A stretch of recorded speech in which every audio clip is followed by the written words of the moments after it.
Welcome to the Deep Dive. Today we're jumping into a really fascinating story, pulled straight from the source material you sent over. Yeah, it's quite something. We're looking deep into the world of pro wrestling storytelling. Specifically, a huge battle over creative control. Yeah. You've got this character, his past identity, the fans, and management all colliding. Exactly. And our sources aren't like history books. They're these really intense behind-the-scenes excerpts, almost like diary entries from a crisis. They show you what was happening moment by moment. Right. So our mission here is to unpack all of that for you. We want to understand the dynamics, fan power versus maybe corporate stubbornness, and see what lessons pop out from this specific struggle. And it all kicks off with this one massive moment the sources dive right in. Yeah, the wrestler, Titan Harrington, basically confronts the owner, Al Doyle, and says they don't want Titan, they want Havoc. And then live on TV, in the ring, he does it. He kills the Titan persona, just like that. Not in the script. Nope, totally rogue. And your sources show this one act just lit a fuse. Things went absolutely wild after that. Okay, so let's go right there, the immediate aftermath. The sources take us into the creative meeting room. What's the vibe? Oh, it's chaos. Well, controlled chaos, maybe. The sources say the silence was thick enough to choke on. Gabe Malloy, head of creative, just rubbing his temples. He knows what's coming. And the owner, Al Doyle. Furious. Yeah. But, and this is key, what's he mad about? Right. The sources point this out clearly. He slams his fist down, yelling about the video package. Exactly. That son of a bitch. I spent $20,000 on that damn Titantron package. That's his first reaction. Wow. Not the huge fan reaction, not the performer going off script, but the 20 grand for the graphics of the character who was just symbolically killed. It tells you a lot, doesn't it? About where the focus is, tangible costs over the audience connection. That's a huge insight right there from your sources. Meanwhile, the PR side is scrambling. Oh, yeah. Total meltdown, according to the sources. Rachel Kent, the PR lead, she's got sponsors calling, everyone confused, and the social media guy. He actually gets it, maybe. He posted, "Max Havoc is back," almost instantly. Right. And Rachel points out, look, that thing got 400,000 likes in like 2 hours. 400,000. Yeah. So Gabe asks, did you delete it? And she's like, are you kidding? Deleting that would make us look even dumber. Huh. Okay, so the fans have spoken loudly. The company's kind of trapped by its own social media now. You'd think that would make Doyle reconsider, right? Maybe lean into it. But no, according to your sources, Doyle digs in. He comes up with his own plan. And it's something. He says, fine, if they want Max Havoc, we'll give him Max Havoc. Okay. But then he adds, with this grin apparently, hell no, we're going to swerve him. Swerve them, meaning? Give him Havoc for a hot second, then kill the character off. For good this time. Like, properly bury him. Oh my God. So use the fan excitement against them. That's cynical. Gabe apparently felt his soul leave his body when he heard it. It's pure manipulation. Squash the fans, punish the wrestler. Okay, let's shift focus. While Doyle's plotting this burial, what about Titan? Or I guess Max Havoc now. Where's Head at? The sources take us to the locker room. He's there, hands shaking. From the match. Exhaustion? No, adrenaline. Pure adrenaline from that crowd reaction, that pop, He felt like he came back to life. That's powerful. He reconnected. Yeah, but then reality walks in. Vega, this veteran luchador, he comes over. And he gives it to him straight? Pretty much. Tells him, you just signed your own death warrant, right? Meaning career-wise, with Doyle. Exactly. Vega says, Doyle's going to punish you for this. He knows how the game works there. You don't cross the boss, even if the fans love it. What does Titan say? Is he scared? Regretful? No. The sources say he just accepts it. Tells Vega, let him. I'd rather be buried as Max Havoc than live as Titan. Wow. He'd rather have his character destroyed authentically than keep playing a role he hates. That's a big statement. Right. Prioritizing the connection over the career. Yeah. And Vega's parting shot, according to the sources, is chilling. Oh, you'll be buried all right. Just sets the stage for what's coming. Okay, so back to Doyle's plan. It gets weirder, right? Yeah. The sources describe him dictating this new match concept to Gabe. Oh, it's beyond weird. Gabe's back in his office, probably dreading it, and Doyle storms in. And the matches? Titan versus Max Havoc. Next week? Wait, Titan versus Max Havoc, but... Exactly what Gabe says. Titan is Max Havoc. And Doyle's response. Exactly. Yeah. So the plan is a pre-taped fight. A cinematic match, yeah. Pre-taped backstage brawl. Titan wins, and in doing so, kills Max Havoc for good. Titan fights himself and wins to kill himself. I don't get the logic. Gabe doesn't either. He's like, you want him to fight his old self? and win. Does Doyle even try to justify this? Oh, he does. And it's revealing. Your sources say he brings up some obscure mirror match from, 1998. 98? That's ancient history in wrestling terms. Right. And Gabe apparently points out that match sucked anyway. It shows Doyle's just stuck in the past, grabbing at old, bad ideas. And his view of the audience, the sources mentioned that too. Yeah, it's pretty damning. He calls the current fans morons, thinks they'll buy anything. He actually says they'll eat it up if we say it's meta.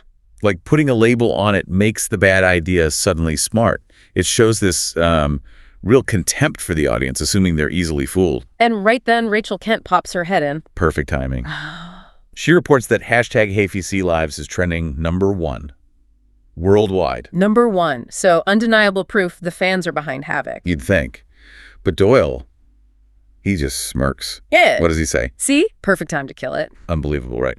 Sees the peak popularity not as an opportunity, but as the ideal moment to crush it. The disconnect is just staggering. That source detail really paints a picture of his mindset. Okay, so this ridiculous Titan versus Havoc cinematic match is greenlit. Let's get into the script details. Your sources mention a screw job special. Yeah, a screw job. Designed to unfairly make Titan Havoc lose credibility. And the script is nasty. The goal isn't just for him to lose to himself somehow. No. It's about burying the character, the idea of Max Havoc, making the fans regret ever wanting him back. How? What does the script say? It says that mid-fight, Titan would hesitate. He'd act like, quote, Max Havoc was leaving his body. Like the Havoc persona is some kind of weakness or sickness. Wow. Framing the authentic connection as a negative. And the commentary team. Their job, according to the script in your sources, is basically to gaslight the audience. Gaslight them, make them doubt what they saw. Exactly. They're supposed to talk about Titan having a mental breakdown or an identity crisis. Yeah. Not a triumphant return, but a sign he's unstable. And the finish, the actual pinfall. Classic screw job. A mystery attacker runs in, hits Titan from behind, cheap in, done, buried. Your sources say they even know who the attackers plan to be later? Yeah, this MMA guy, Cade Cross, basically a hired gun for this storyline burial. How does Titan react when he reads this script? Your sources mention his reaction. His smirk vanishes. Fists clench. He gets it. Gets what? The real goal. It's not just losing. It's losing like a punk, as the sources put it, making him look so bad, so weak, that the fans would actively not want him back. It's vindictive. Okay, this is getting dark. But the plan doesn't stay secret, does it? Vega overhears. Yeah, Vega overhears the plan, spreads the word, and the locker room blows up. Pretty much full meltdown mode, according to your sources. And it's not just about Titan anymore. Others are worried. Especially the guys with, let's say, less established or maybe derivative characters. The sources call them knockoff gimmicks. The Dead Undertaker, the Final Warrior, Cold Stoned. Okay, I see. Their logic is. If Doyle's willing to just erase a real popular legacy like Max Havoc, what chance do they have? If Havoc isn't saved, nobody is. It creates this wave of anxiety. So this heavy-handed move against Titan is actually creating dissent across the roster. Definitely. And for Gabe Malloy, the creative head, Yeah. this is the final straw. The sources say he just snaps. Yeah. Sees this awful plan, sees the fan reaction being ignored, sees the talent morale tanking, slams his laptop shut, says, screw it. Screw it. Meaning? Rachel asks him that. And he says, Doyle wants a screw job. Okay, let's give him one. Just not the one he's expecting. A counter screw job.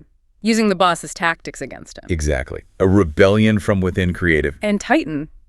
What's his reaction to this news? He's in, immediately starts cracking his knuckles, asks, how bad is this going to get? Rachel's on board too. They're ready for the chaos. They're going rogue, risking everything, really, but siding with the audience. Yeah, the sources make it clear. They're choosing the fans, choosing authenticity over playing by Doyle's destructive rules. Which brings us to showtime, the night of the planned cinematic burial. What's the atmosphere like? Electric, but tense. The sources describe the arena buzzing. Fans know something is up. Doyle's at gorilla position. That's the area right behind the curtain. Where do the producers and directors sit? Right. And he's feeling smug. Watching the monitors, muttering stuff like, this is how you kill a legacy, according to the sources. He genuinely thinks he can just snuff out this connection. Then Titan's music hits. What's the crowd reaction? It's mixed, just like the sources described. Some boos, maybe from fans who fear the burial is real. Cheers from people hoping for Havoc. And those Max HAVOC chants are loud. And Titan's demeanor, is he playing along with Doyle's plan? At first, yeah. Walks down the ramp totally stone-faced, like Doyle wanted. All the personality of a beige wall, the sources say. Then the video package plays, the eulogy. Yeah, this super melodramatic thing, black and white clips of Havoc, sad music, Doyle doing this fake respectful voiceover about saying goodbye. How do the fans react to that? They boo it. They're not buying the corporate spin at all. Titan's just standing there in the ring playing along. But the sources mention his fists are clenched. He's waiting. Doyle's watching, ready to cue the finish, the hesitation, the run-in. Leaning right into the monitor. Ready. That's when it all went to hell, as your sources put it so well. What happens? Titan doesn't hesitate. He doesn't wait for the attacker. He turns, faces the entrance ramp, and points directly at the crowd. Oh, wow. Acknowledging them, choosing them. And the place just EROPTS. Total pandemonium. What's Doyle doing? His grin must be gone. Vanished. He's panicking. Screaming, what the hell is he doing? According to the sources. What is he doing? He's ripping off the boring Titan gear. No. Yes. And underneath, the classic Max Havoc jacket. Whoa, the roof must have come off the place. Absolutely exploded. The sources say it was deafening. Total chaos. Production must be losing it. Completely. Yeah. Commentary's off script, just reacting. Doyle's having a meltdown at Gorilla, screaming into the headset, cut the damn feed. Got it. Too late. Titan's got a mic. And the promo. Short, defiant, perfect. Pulled right from your sources. I told you all, they tried to kill me. They tried to erase me. But Max Havoc never dies. Chills. And then? Then the music hits. The banned Max Havoc theme. Gabe. He snuck into the production truck, cued it himself right at that moment. The creative team actively joined the rebellion. Incredible. Doyle must be losing his mind trying to stop it. Lunging at the sound guy, apparently. Yeah. But the arena noise, it's just too loud. The moment's too big. The crowd's roar drowns out his orders. But the attacker, Arcade Cross, he was still part of the original plan, right? Does he still come out? He does. Rushes the ring to do the hit as planned. The Titan. Sees him coming. He's ready. Hits it with the Havoc signatures. Alert! Powerbomb. And the finisher. The riot driver. Bam! He laid out his own planned attacker. Then pinned him. 1, 2, 3. Right in the middle of the ring. The crowd. Lost the minds. Absolutely insane. Your sources nail the image. And Doyle's reaction, what's his face like? The sources have a great line. The color of spoiled milk. Just utter fury and disbelief. His plan didn't just fail, it backfired spectacularly. So the immediate aftermath, Gabe knows Doyle's coming for him. Oh yeah. Takes off his headset. Bracing for impact. Rachel asks him, so how screwed are we? In Gabe's response, it's classic in the sources. Yeah, little smirk, totally resigned. Depends. You ever seen a company implode in real time? And Rachel's just ready for it. Laughs, apparently.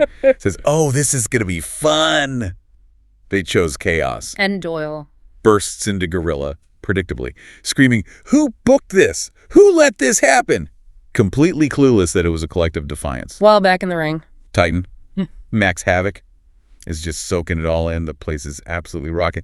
Max Haviosi, Max Haviosi. The fans won. The performer won. The connection won. The ghost wasn't buried. It was resurrected. All thanks to going off script. What a sequence. So looking back at everything your sources laid out, the core conflict is pretty clear, isn't it? Absolutely. It's that classic clash. Fan demand and performer authenticity versus an out-of-touch owner imposing his will, where the creative team caught right in the middle until they weren't. Yeah, until they picked a side. It really highlights those power dynamics in creative fields. Corporate control versus artistic expression. And the sheer power of an audience. When they connect with something or someone, that energy is undeniable. Doyle tried to deny it, and, well, look what happened. It shows what can happen when performers or creators feel that connection is being severed by management, right? They might just decide the rules aren't worth following anymore. Especially if the rules seem designed to hurt the connection itself. They leverage the audience's passion to rewrite the script in real time. So this whole story, while specific to wrestling, it really makes you think, doesn't it? It connects to bigger ideas. For sure. The tension between top-down control and bottom-up energy. What happens when leaders are totally disconnected from the people they're supposed to be serving or entertaining? And it leaves us, and you the listener, with a pretty provocative thought drawn from everything we've seen in these sources. Yeah, think about it. In any system, could be entertainment, business, politics, whatever, when the rules set by the people in charge just aren't working anymore, when they're actively alienating the audience or the base. How much chaos, how much risk is it worth embracing to actually find a path that connects again? And ultimately, when you see a moment like that resurrection of Max Havoc unfold, who really holds the power? Is it the person signing the checks or the person the crowd is chanting for? Something to chew on.